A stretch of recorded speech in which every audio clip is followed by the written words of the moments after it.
जय हिंद दोस्तों, स्वागत है आप सभी का आपके अपने यूट्यूब चैनल जैकपुर पे। तो आज के इस वीडियो में हम लोग क्लास 11 के हिस्ट्री का टॉप 100 क्वेश्चन देखने वाले हैं, जो कि आपके एग्ज़ाम में डायरेक्ट मिलेंगे। आज अगर आप लोग आज एग्ज़ाम देने जा रहे हो तो ये वीडियो पूरा वॉच करके जाना है। ज़रा सा भी आप लोगों को ये वीडियो छोड़ना नहीं है, क्योंकि हम लोग इस वीडियो में 100 सवालों को देखेंगे। 100 ऐसे सवाल होंगे जो कि बिल्कुल टॉप क्वेश्चन होंगे और एग्ज़ाम में कई बार रिपीटेड क्वेश्चन होंगे। तो वीडियो को लाइक कर देना है, ज़्यादा नहीं इस वीडियोस के लिए। मुझे 100 सवालों के लिए 100 लाइक चाहिए। मुझे उम्मीद है कि आप लोग इसको लाइक करोगे और शेयर कर दीजिएगा सभी दोस्तों के साथ, ताकि सभी लोग इसका हेल्प ले पाएँ और वो भी पास होकर के अगले क्लास 12 में आपके साथ पढ़ाई कर पाए। तो चलिए शुरू करते हैं और देखते हैं आज का पहला सवाल। पहले सवाल में कहा गया है कि अमेरिका स्वतंत्र देश कब बना। अमेरिका स्वतंत्र देश कब बना है आपको बतानी है। सही जवाब हो जाएगा 1776 में, ऑप्शन नंबर सी हो जाएगा। ठीक है, क्वेश्चन नंबर 2 पर आते हैं। इसमें कहा गया एम्फोरा किसे कहते थे। अब ये जो एम्फोरा था, यह तो ये मटका था या फिर कंटेनर था, यानी एक तरह का बर्तन था। ठीक है, ध्यान रखिएगा। क्वेश्चन नंबर आइए 3 पर। इसमें कहा गया है कि गिलगेमिश महाकाव्य का संबंध किससे है। तो गिलगेमिश महाकाव्य का जो संबंध है वो मेसोपोटामिया से है। Option number B correct answer हो जाएगा। अगले सवाल पे आते हैं, क्वेश्चन नंबर 4। सीनेट में किसका बोलबाला था। तो सीनेट में बोलबाला था अभिजात वर्ग का। किसका बोलबाला था। अभिजात वर्ग का बोलबाला था। इक्वाइट्स जो थे वो क्या थे। तो ये एक तरह का अश्वारोही ही थे। ठीक है, ऑप्शन नंबर ए ही इसका करेक्ट आंसर होगा। क्वेश्चन नंबर आइए 6 में कहा गया है कि पांडुलिपि से क्या अभिप्राय है। पांडुलिपि से क्या अभिप्राय है। तो हाथ से लिखी गई पुस्तक को क्या बोला जाता है। पांडुलिपि बोला जाता है। चंगेज़ खान का जन्म जो है वो कब हुआ था। चंगेज़ खान का जो जन्म हुआ 1162 में हुआ। ठीक है, नेक्स्ट आइए, मध्यकालीन यूरोप की प्रमुख विशेषता थी। क्या थी ये बतानी है। तो वो सामंतवाद थी। क्या थी। सामंतवाद थी। नेक्स्ट है, गोथिक शैली का विकास कहाँ पर हुआ था। तो गोथिक शैली का जो विकास हुआ था ये फ्रांस में हुआ था। ऑप्शन नंबर डी हो जाएगा। नेक्स्ट है, रोम साम्राज्य कहाँ तक फैला हुआ था। अब ये जो रोम साम्राज्य है ये कहाँ तक फैला हुआ था ये आपको बतानी है। तो सीरिया तक फैला हुआ था। ऑप्शन नंबर डी हो जाएगा। नेक्स्ट है, स्टेपी क्षेत्र में किस चीज़ की कमी थी। स्टेपी क्षेत्र में संसाधन की कमी थी। किसकी कमी थी। संसाधनों की कमी थी। नेक्स्ट आते हैं, तैमूर लंग का आक्रमण दिल्ली पर कब हुआ। तो तैमूर लंग का जो आक्रमण दिल्ली पर हुआ 1398 में हुआ। नेक्स्ट है, टाइल कर क्या था। आपको बतानी है कि टाइल कर जो है वो क्या था। तो ये सीधे राज्य को अदा किया जाने वाला जो कर होता है उसको टाइल कर कहा जाता है। नेक्स्ट है आपका, पुनर्जागरण सर्वप्रथम कहाँ पर प्रारंभ हुआ था। तो पुनर्जागरण सर्वप्रथम प्रारंभ हुआ इटली में। कहाँ पर हुआ। इटली में। इंपॉर्टेंट है, ये एग्जाम में रिपीट होता है। प्रथम रोमन सम्राट कौन था ये बतानी है आपको। तो प्रथम रोमन सम्राट जो था वो ऑगस्टस था। ऑप्शन नंबर ए हो जाएगा। नेक्स्ट आते हैं, ऑस्ट्रेलिया संघ कब अस्तित्व में आया। तो ऑस्ट्रेलिया संघ जो अस्तित्व में आया वो 1901 में आया। ठीक है, अगले सवाल पे आइए। हमारा अगला सवाल है कि मंगोल साम्राज्य का संस्थापक कौन था। तो मंगोल साम्राज्य का जो संस्थापक था वो था आपका Genghis Khan. Option number C हो जाएगा। नेक्स्ट है, रोम में बोली जाने वाली जो भाषा है वो कौन सी थी। रोम में बोले जाने वाली जो भाषा थी वो लैटिनी भाषा थी। ऑप्शन नंबर ए हो जाएगा। मेसोपोटामिया की प्रथम भाषा क्या थी आपको ये बतानी है। तो मेसोपोटामिया की जो प्रथम भाषा थी वो सुमेरियन थी। ऑप्शन नंबर ए हो जाएगा। क्वेश्चन नंबर आइए 20 में। इसमें कहा गया है कि मध्यकालीन यूरोप समाज के पादरी किस वर्ग के अंतर्गत आते थे। तो ये जो आते थे ये प्रथम वर्ग के अंतर्गत आते थे। नेक्स्ट है, यूरोप में इटली शहर में सबसे पहले किसकी स्थापना हुई। तो यूरोप में इटली शहर में सबसे पहले जो स्थापना हुई थी वो विश्वविद्यालय की स्थापना हुई थी। नेक्स्ट आइए अगले सवाल में, कौन से काल पुर्तगाल सर्वप्रथम चीन पहुँचे थे। तो 1513 में। ठीक है, ध्यान रखिएगा। लिवरपूल स्थित है कहाँ पर आपको बताना है। ये लिवरपूल जो है वो इंग्लैंड में स्थित है। अगले सवाल पे आते हैं, द लास्ट सपर किसकी रचना है ये बतानी है आपको। द लास्ट सपर जो रचना है लियोनार्डो दा विंची की रचना है। ऑप्शन नंबर डी हो जाएगा। अगले सवाल पे आइए, क्वेश्चन नंबर 25 में कह रहा है कि सर्वप्रथम भाप का इंजन का आविष्कार किसने किया है। सर्वप्रथम भाप के इंजन का आविष्कार किया है थॉमस न्यूकामेन ने। ठीक है, नेक्स्ट आइए अगले सवाल पे, क्वेश्चन नंबर 26 में कि प्रथम विश्व युद्ध की अवधि क्या थी। तो पहला विश्व युद्ध जो हुआ उसकी अवधि आपको बताना है। तो 1914 से 1918 में हुआ। नेक्स्ट आइए अगले सवाल पे कहा गया है कि संयुक्त राज्य अमेरिका में दास प्रथा का अंत कब हुआ था। तो संयुक्त राज्य अमेरिका में जो दास प्रथा का अंत हुआ वो 1800 65 में हुआ। स्पेन पर अरबों का आक्रमण जो है वो कब हुआ है? तो स्पेन पर अरबों का आक्रमण 711 AD में हुआ था। वार का शीर्ष क्या है ये बतानी है आपको। तो वार का शीर्ष जो है वो स्त्री का शीर्ष संगमरमर का, ठीक है, यही आंसर हो जाएगा। आहुर माजदा कौन है? आहुर माजदा जो है वो एक देवता है। क्या है? एक देवता है। मार्को पोलो कहाँ का रहने वाला था ये आपको बतानी है। तो मार्को पोलो रहने वाला था इटली का।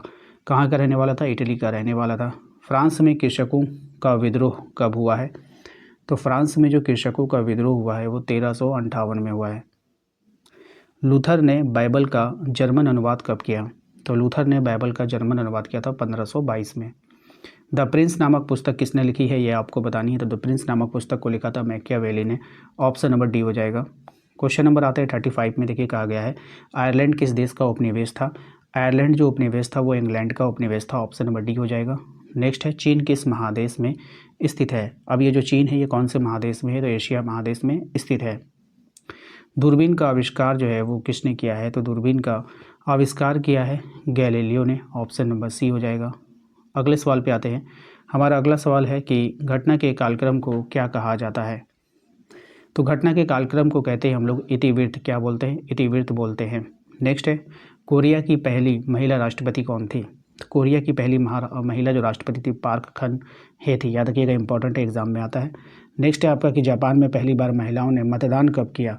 तो जापान में पहली बार महिलाओं ने मतदान किया था 1944 में। ऑप्शन नंबर ए होगा। चलिए नेक्स्ट है आपका कि मेसोपोटामिया नाम किस भाषा के शब्दों से बना हुआ है? तो मेसोपोटामिया नाम जो बना हुआ है वो यूनानी भाषा के शब्दों से बना हुआ है। अगले सवाल पे आते हैं। हमारा अगला सवाल है सिकंदर ने बेबीलोन को कब जीता था? तो सिकंदर ने बेबीलोन को जीता है 331 ईसा पूर्व में। नेक्स्ट आइए दिनारियस क्या था आपको बताना है। ये जो दिनारियस था ये चांदी के सिक्के को कहा जाता था। Option number B correct answer होगा। नेक्स्ट इतिहास का पिता किसे कहा जाता है? अब इतिहास का जो पिता कहा जाता है वो हेरोडोटस को कहा जाता है। अगला सवाल पर आते हैं। रोमन साम्राज्य का प्रथम सम्राट जो है वो कौन था? तो वो ऑगस्टस था। पहाड़ी की चोटी पर बसे गांव को क्या कहते हैं? तो पहाड़ी की चोटी पर बसे गांव को कैस्टेला कहते हैं। ऑप्शन नंबर बी हो जाएगा। नेक्स्ट है इक्काइट्स का अर्थ जो है आपको बताना है कि क्या होता है। मैंने इसके पहले भी आपको करवाया है। वो क्या था? अश्वरोही था। ठीक है। नेक्स्ट है रोमन साम्राज्य में गणतंत्र का काल कब से कब तक चला? तो रोमन साम्राज्य में गणतंत्र का काल 509 ईस्वी से 27 ईस्वी पूर्व तक चला। याद रखिएगा। नेक्स्ट आते हैं गृह युद्ध से आपका क्या तात्पर्य है? तो गृह युद्ध से तात्पर्य होता है आपका अपने ही देश में सत्ता प्राप्ति के लिए सशस्त्र संघर्ष। ठीक है, ऑप्शन नंबर बी हो जाएगा। बर्बर शब्द किस भाषा से उत्पन्न हुआ है ये आपको बतानी है। ये तो बर्बर शब्द है ये यूनानी भाषा से उत्पन्न हुआ है। देखिए जर्मन शब्द फ्यूट का अर्थ आपको बताना है क्या होता है। तो जर्मन शब्द फ्यूट का अर्थ होता है भूमि का एक टुकड़ा। मोस्ट इंपॉर्टेंट रहेगा एग्जाम के लिए। यायावर मूलतः जो थे वो क्या थे? ये भी अच्छा सवाल एग्जाम में आता है। घुमक्कड़ थे। यायावर क्या थे? मूलतः घुमक्कड़ हुआ करते थे। चंगेज़ खान की मृत्यु कब हुई थी आपको बतानी है। तो चंगेज़ खान की जो मृत्यु हुई थी और ये आपको बतानी है। ठीक है, तो चंगेज़ खान की मृत्यु हुई थी 1227 ईस्वी में। कब हुआ था? 1227 ईस्वी में चंगेज़ खान की मृत्यु हो गई थी।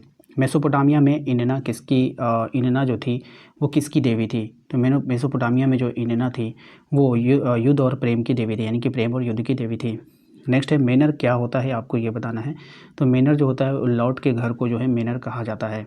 नेक्स्ट है मेसोपोटामिया सभ्यता की जो लिपि थी वो कैसी लिपि थी आपको बतानी है। तो मेसोपोटामिया सभ्यता की लिपि थी वो एक किलाक्षर लिपि थी। यहाँ कहीं पे किलाकर लिखता है, कहीं पे किलाक्षर लिखता है। देखिए इस तरह से, तो आप कन्फ्यूजन में मत पड़ना। ठीक है, दोनों नाम सही है। नेक्स्ट है टीथ का क्या था आपको बताना है। टीथ जो था वो क्या था? एक तरह का कर था। एक तरह का क्या था? कर था, यानी कि टैक्स था। याद रखना है। नेक्स्ट है फ्रांसीसी समाज में अभिजात वर्ग किस श्रेणी में सम्मिलित था? तो ये जो श्रेणी है वो आपको बताना है। तो एक द्वितीय श्रेणी में जो है वो सम्मिलित था। नेक्स्ट है आपका कि वर्तमान में फ्रांस में किस प्रकार की सरकार है? तो वर्तमान में फ्रांस में जो है एक गणतंत्रीय सरकार है आपको ठीक है। द लास्ट सपर चित्र जो है वो किसने बनाया है आपको ये बतानी है। तो ये लियोनार्डो दा विंची ने बनाया है। Option number A correct answer होगा। ईसाई धर्म में ईस्टर से आपका क्या आशय है ये बतानी है। तो ईसाई धर्म में ईस्टर से आता है ईसा मसीह के पुनर्जीवित होने का प्रतीक। ठीक है। The civilisation of renaissance in Italy नामक पुस्तक किसने रचा है आपको बताया। रचना किसने की है? तो इसकी रचना किया था बर्कहार्ट ने। किसने किया है? बर्कहार्ट ने किया है। ठीक है। अगर इसका पूरा नाम लिखेगा तो आगे में आपको जैकब लिखा मिलेगा, ठीक है, जैकब बर्कहर्ट। तो इस बात का ध्यान रखिएगा। अगले सवाल पे आइए, क्वेश्चन नंबर 23 में कहा गया द प्रिंस नामक पुस्तक की रचना किसने किया है? तो द प्रिंस नामक पुस्तक की रचना किया है मैकियावेली ने। नाइट्स की कौन था? ठीक है, नाइट्स कौन था? तो घुड़सवार सैनिक को नाइट्स बोला जाता था। नेक्स्ट है आपका छापे खाने का निर्माण किसने किया है? तो छापे खाने का जो निर्माण किया है वो किया है गुटेनबर्ग ने। काफ़ी अच्छा सवाल है, एग्जाम में आता है। इसाबेला द इस्ता कौन थी? तो ये मंटुआ राज्य की रानी थी। नेक्स्ट आइए, अगले सवाल में कह रहा है कि चीनी साम्यवादी पार्टी की स्थापना जो है वो कब हुई थी? तो चीनी साम्यवादी पार्टी की स्थापना 1921 में हुआ था। प्रिंसिपिया ऑफ मैथमेटिका किसके द्वारा रचित है? ये आपको बतानी है। तो ये जो रचित है न्यूटन के द्वारा रचित है। नेक्स्ट है अगले सवाल पे कि ये किसने ये घोषणा की कि पृथ्वी समेत सारे ग्रह सूर्य के चारों ओर परिक्रमा करते हैं? तो ये घोषणा किसने किया था? तो कॉपरनिकस ने किया था। ऑप्शन नंबर बी हो जाएगा। नेक्स्ट आइए, सोसाइटी ऑफ जीसस नामक संस्था किसने स्थापित की थी? तो सोसाइटी ऑफ जीसस नामक संस्था इग्नेशियस लोयोला ने स्थापित किया था। मार्टिन लूथर किस देश का निवासी था? ये आपको बतानी है। तो मार्टिन लूथर जो निवासी था ये जर्मनी का निवासी था, ठीक है। नेक्स्ट आइए, रेड इंडियन कहाँ के मूल निवासी थे? ये आपको बतानी है। तो रेड इंडियन जो मूल निवासी था वो उत्तरी अमेरिका का मूल निवासी था। नेक्स्ट आइए अगले सवाल पे, क्वेश्चन नंबर 33 है आपका कि ब्रिटेन ने संयुक्त राज्य अमेरिका को एक स्वतंत्र देश के रूप में कब मान्यता दी? तो ये दिया था 1781 में। कब दिया था? 1781 में दिया था। कैनबरा को ऑस्ट्रेलिया की राजधानी कब बनाई गई थी? आपको बतानी है। तो ये बनाया गया था 1911 में। जापान में मेइजी पुनर्स्थापना कब हुई थी? तो जापान में जो मेइजी की जो पुनर्स्थापना हुई थी वो 1867 से 68 में हुआ था। नेक्स्ट आइए, जापान में तेज़ गति वाली शिंकानसेन क्या है? तो जापान में तेज़ गति वाली शिंकानसेन एक बुलेट ट्रेन है। आधुनिक चीन के संस्थापक किसे माना जाता है? तो आधुनिक चीन का जो संस्थापक माना जाता है सन यात सेन को माना जाता है। नेक्स्ट है, चीनी गणतंत्र के पहले राष्ट्राध्यक्ष कौन थे? तो चीनी गणतंत्र के जो पहले राष्ट्राध्यक्ष थे वो सन यात सेन थे। वार का शीर्ष क्या है? आपको बताना है। स्त्री का शीर्ष संगमरमर का या फिर स्त्री का शीर्ष, जैसा भी रहे, ठीक है। दोनों तरह के सवाल मैंने आपको दिखा दिए। क्वेश्चन नंबर 40 है आपका, मेसोपोटामिया किन दो नदियों के बीच की उपजाऊ भूमि को इंगित करती है? बहुत ही फेमस सवाल है। तो दजला और फरात, ठीक है। Option number B correct answer हो जाएगा। अभी तक हम लोगों ने 80 सवालों को कंप्लीट कर लिया है। अब हम आगे बढ़ते हैं और याद रखिए इससे बाहर आपके एग्ज़ाम में नहीं पूछा जाएगा। जितना भी मैंने आप लोगों को पढ़ा दिया इस वीडियो में इससे बाहर नहीं आएगा। सभी सवाल इसी के अंतर्गत आएंगे। इसलिए मैं कह रहा हूं कि चैनल को सब्सक्राइब करके रखिए। और आप लोगों के क्लास 12 में ऑब्जेक्टिव एंड सब्जेक्टिव दोनों तरह के क्वेश्चन आते हैं। तो आप लोग क्लास 12 की बेहतरीन तैयारी फ्री में करने के लिए आप हमारे चैनल को सब्सक्राइब करके रखिएगा। और साथ ही साथ हमारे दिए गए नंबर पर एक मैसेज करके अपने व्हाट्सएप ग्रुप को ज्वाइन कर लेना है, ठीक है। क्योंकि न्यू बैच जब स्टार्ट होगा तो आप लोग को पता चल जाएगा। आइए स्टार्ट करते हैं। देखिए कह रहे आपसे इतिहास का पिता किसे माना जाता है? तो इतिहास का जो पिता माना जाता है वो हेरोडोटस को माना जाता है। मेसोपोटामिया किन दो नदियों के बीच में? अभी मैंने बताया था दजला और फरात के बीच में स्थित है। हज़रत मोहम्मद का जन्म जो है वो कब हुआ था? तो हज़रत मोहम्मद साहब का जो जन्म हुआ था वो हुआ था आपका 570 ईस्वी में। नेक्स्ट है सामंतवाद जो है वो समाज कितने वर्गों में विभक्त था? तो सामंतवाद का जो समाज था वो 3 वर्गों में विभक्त था। किसने ईसाई धर्म को रोम का राष्ट्रीय धर्म बनाया था? मोस्ट इंपॉर्टेंट है ये सब। कॉन्स्टेंटाइन ने। किसने बनाया था? कॉन्स्टेंटाइन ने बनाया था। मेसोपोटामिया सभ्यता की प्रथम ज्ञात लिपि कौन सी है? तो इसकी जो प्रथम ज्ञात लिपि थी वो थी किलाक्षर लिपि। देखिए मैंने अक्षर वहाँ पे एक जगह किलाकर लिखा है, एक जगह किलाक्षर लिखा है, दोनों सही हो जाएगा, ठीक है। लॉट के घर को क्या कहा जाता था? तो लॉट के घर को कहा जाता था मेनर। क्या कहा जाता था? मेनर कहा जाता। पैगंबर मोहम्मद साहब का जन्म जो है वो कहाँ पर हुआ था? तो इनका जन्म जो हुआ था वो मक्का में हुआ था। उर नगर जो है वो कहाँ था? अब ये जो उर नगर है वो दक्षिणी मेसोपोटामिया में था। ऑप्शन नंबर बी हो जाएगा। मेसोपोटामिया शब्द की उत्पत्ति जो है वो किससे हुई है? तो मेसोपोटामिया शब्द की उत्पत्ति हुई है आपका यूनानी भाषा से, ठीक है। पहला खलीफा कौन था? आपको बताना है। तो पहला खलीफा जो था वो अबू बकर था। मध्यकालीन यूरोपीय समाज में पादरी किस वर्ग के अंतर्गत आते थे? तो ये जो पादरी थे ये प्रथम वर्ग के अंतर्गत आते थे।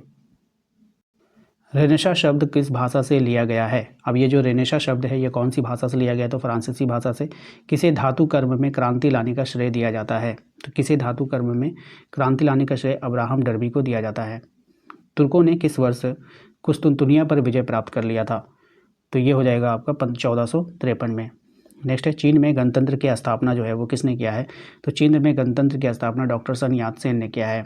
भिक्षु का जीवन अपनाने वाली स्त्री को क्या कहा जाता है? मोस्ट इंपॉर्टेंट है, एग्जाम में आता है, तो नन कहते हैं। पृथ्वी अपनी धुरी पर घूमती है यह सिद्धांत किसने प्रतिपादित किया है? तो ये किया था कॉपरनिकस ने। किसने किया है? कॉपरनिकस ने किया है। एम्फोरा क्या है आपको ये बताना है। अब ये जो एम्फोरा है ये क्या है? एक मटका है, बर्तन है, ठीक है, याद रखिएगा। क्वेश्चन नंबर 20 है आपका, विश्व प्रसिद्ध चित्र मोनालिसा जो है किस चित्रकार की प्रमुख रचना है? तो ये जो है लियोनार्डो दा विंची की रचना है। अभी तक हम लोगों ने 100 सवालों को कंप्लीट कर लिया, लेकिन आगे 20 और इंपॉर्टेंट सवालों को हम लोग करेंगे। 120 सवालों को आज की इस वीडियो में कंप्लीट करके हम लोग जाएंगे। दी पाइटा किसकी कृति है आपको बतानी है, मोस्ट इंपॉर्टेंट सवाल रहेगा आपके एग्जाम के लिए। तो माइकल एंजेलो की कृति है, याद रखिएगा। धर्म सुधार आंदोलन के प्रमुख नेता जो है वो कौन थे? तो धर्म सुधार आंदोलन के जो प्रमुख नेता थे वो मार्टिन लूथर थे। विश्व में अरावक समुदाय की जनजाति कहाँ रहती थी? तो ये रहती कहाँ है? कैरिबियन द्वीप समूह में। कहाँ रहती है? कैरिबियन द्वीप समूह में रहती है। औद्योगिक क्रांति किस देश में आरंभ हुआ? तो औद्योगिक क्रांति जो आरंभ हुआ वो इंग्लैंड में आरंभ हुआ है, याद रखना है। चीनी क्रांति जो है वो कब हुआ है ये बतानी है आपको। तो चीनी क्रांति हुआ है 1911 में। ऑस्ट्रेलिया दिवस कब मनाया जाता है? अब ऑस्ट्रेलिया दिवस मनाया जाता है 26 जनवरी को, ठीक है। टोक्यो का पुराना नाम क्या है? तो टोक्यो का जो पुराना नाम है वो है आपका एदो। सर्वप्रथम राष्ट्रीय बैंक की स्थापना कहाँ पर हुई है? सर्वप्रथम राष्ट्रीय बैंक की स्थापना हुई है इंग्लैंड में। कहाँ पर हुई है? इंग्लैंड में। मंगोलिया का राष्ट्र नायक किन्हें कहा जाता है? तो मंगोलिया का जो राष्ट्र नायक कहा जाता है वो चंगेज़ खान को कहा जाता है। निम्नलिखित में से किस नगर में वारका शीर्ष मिला है आपको बताना है। तो वारका शीर्ष कहाँ मिला है? ये मिला है उरुक में। और वारका शीर्ष क्या है? स्त्री का शीर्ष संगमरमर का, ठीक है। घटना के कालक्रम को क्या कहा जाता है? अभी हम लोगों ने पढ़ा था इतिवृत्त। रोमन साम्राज्य के प्रसिद्ध चिकित्सक कौन थे? मोस्ट इंपॉर्टेंट है, एग्जाम में आता है। तो गैलेन, ठीक है। गले में जो देखिएगा जो चिकित्सक होते हैं, जो डॉक्टर होते हैं, गले में वो जो स्टेथोस्कोप लटकाए रहते हैं, तो गले से गला, ठीक है, याद रखिएगा, गैलेन। दजला एवं फरात नदी किस समुद्र में गिरती है आपको ये बतानी है। तो ये गिरती है फारस की खाड़ी में, ऑप्शन नंबर बी। अमेरिका ने किस वर्ष जापान पर परमाणु बम गिराया था आपको बताना है। तो ये गिराया था 1945 में। दूरबीन का आविष्कार किसने किया है ये बताना है आपको। तो दूरबीन का जो आविष्कार किया है वो गैलीलियो ने किया है। किसने किया है? गैलीलियो ने किया है। क्वेश्चन नंबर 36 में आइए, जिस काल की कुछ लिखित जानकारी नहीं हो उसे क्या कहा जाता है? तो उसे हम लोग प्राग ऐतिहासिक काल कहा जाता है। नेक्स्ट है, मानव के उद्भव विकास से संबंधित सिद्धांत का प्रतिपादन किसने किया है? तो ये क्या है? चार्ल्स डार्विन ने। नेक्स्ट है, सोसाइटी ऑफ जीसस की स्थापना किसने की है? सोसाइटी ऑफ जीसस की स्थापना किया है संत इग्नियस लोएला ने, ठीक है। नेक्स्ट है 39 में, किस देश का नाम एक पेड़ के नाम पर रखा गया है? तो कौन से देश का नाम? तो ब्राज़ील का नाम। इस्लाम में हिजरी किस घटना को कहा जाता है? तो इस्लाम में जो हिजरी कहा जाता है पैगंबर मोहम्मद साहब के मक्का से मदीना जाने को कहा जाता है, ठीक है। Option number D correct answer हो जाएगा। तो आशा करते हैं कि आज का ये वीडियो आपको पसंद आया होगा। वीडियो को लाइक कर देना है, चैनल पे जो लोग पहली बार आए सब्सक्राइब कर लीजिए, बेल आइकन को प्रेस कर लीजिए ताकि आने वाली हर एक वीडियो का नोटिफिकेशन आपके मोबाइल पे जाए। इसके अलावा आप हमारे व्हाट्सएप ग्रुप को ज्वाइन कर सकते हैं दिए गए नंबर पर एक मैसेज करके, ताकि आप लोग को जब न्यू बैच स्टार्ट होगा क्लास 12 को, जो बिल्कुल फ्री होगा, कोई भी बैच आप लोगों को खरीदने की आवश्यकता नहीं, कहीं पर भी पैसा इन्वेस्ट करने की आवश्यकता नहीं है। फ्री में तैयारी करने के लिए आप हमारे चैनल को सब्सक्राइब कीजिए। ऑल टू ऑल पूरा सिलेबस चैप्टर वाइज आप लोगों को कंप्लीट करवाया जाएगा आपके अपने चैनल जैकपुर पर। याद रखिएगा, फिर से कह रहे हैं, क्लास 12 का all chapter objective and subjective बिल्कुल डेली वाइज डेली क्लासेस में आपको करवाया जाएगा और आप लोगों को किसी भी पेड कोर्स या फिर बैच खरीदने की आवश्यकता नहीं है। आप हमारे चैनल को सब्सक्राइब करके रखें। चलिए मिलते हैं नेक्स्ट अगले वीडियो में। Thank you.